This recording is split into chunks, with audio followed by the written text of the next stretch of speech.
انسان کی تباہی تین چیزوں میں ہے: تکبر، حرص اور حسد۔ لوگوں پر آسانی کرو، سختی نہ کرو، اور خوشی کی بات سناؤ، نفرت نہ دلاؤ۔ جب کسی کی ضرورت مند کی آواز تمہارے کانوں تک پہنچے تو اللہ کا شکر ادا کیا کرو، کیونکہ اللہ نے اپنے بندوں کی مدد کے لیے تمہیں پسند کیا ہے، ورنہ وہ اکیلا ہی کافی ہے۔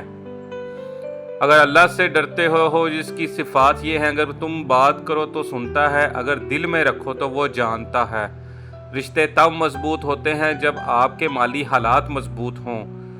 کوئی تم سے مل کر اپنی تازگی کھو دے اور مرجھا جائے تو تم سے کم ظرف اور بدقسمت انسان کوئی نہیں، پھر چاہے تم اپنی ذات کو لے کر کتنے ہی خوش کیوں نہ ہو۔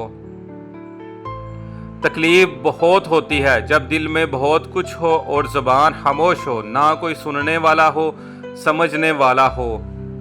زندگی میں سب سے زیادہ بے بس ہم تب ہوتے ہیں جب ہم چاہ کر بھی اپنے آپ کو ثابت نہیں کر پاتے۔ محبت کسی کے پیچھے بھاگنے یا کسی سے آگے چلنے کا نام نہیں، محبت کسی کے ساتھ چلنے کو ساتھ لے کر چلنے کا نام ہے۔ کامیابی کیا ہے؟ ڈگری کا مل جانا، نکاح ہو جانا، حکومت مل جانا، بڑی جاگیر اور مال کا مل جانا کامیابی نہیں۔ ایمان کی حالت میں موت کا مل جانا یہ کامیابی ہے اصل۔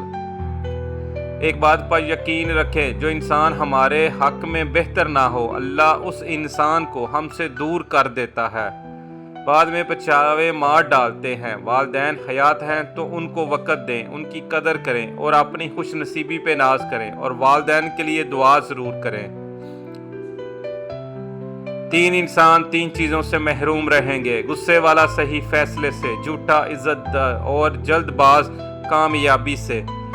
حضرت علی رضی اللہ تعالیٰ عنہ نے فرمایا، رشتوں کو مضبوط رکھنے کے دو راز: جب آپ غلط ہوں تو غلطی تسلیم کریں، جب آپ صحیح ہوں تو صرف خاموشی اختیار کریں۔ بڑا انسان وہ ہے جس کی محفل میں کوئی خود کو چھوٹا نہ سمجھے۔ شوہر کی طرف سے توجہ اور محبت کا ملنا بیوی کے چہرے کی رونق کا پاس ورڈ ہے۔ اللہ کے کچھ بندے ایسے ہیں جنہیں اللہ بندوں کی ضرورت پورا کرنے کے لیے خاص طور پر نعمتوں سے نواز دیتا ہے۔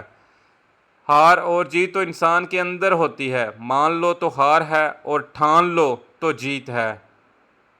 انسان کو اندر جھانک نہ آ جائے تو دوسروں کے احساسات کو سمجھنے کے قابل ہو جاتا ہے۔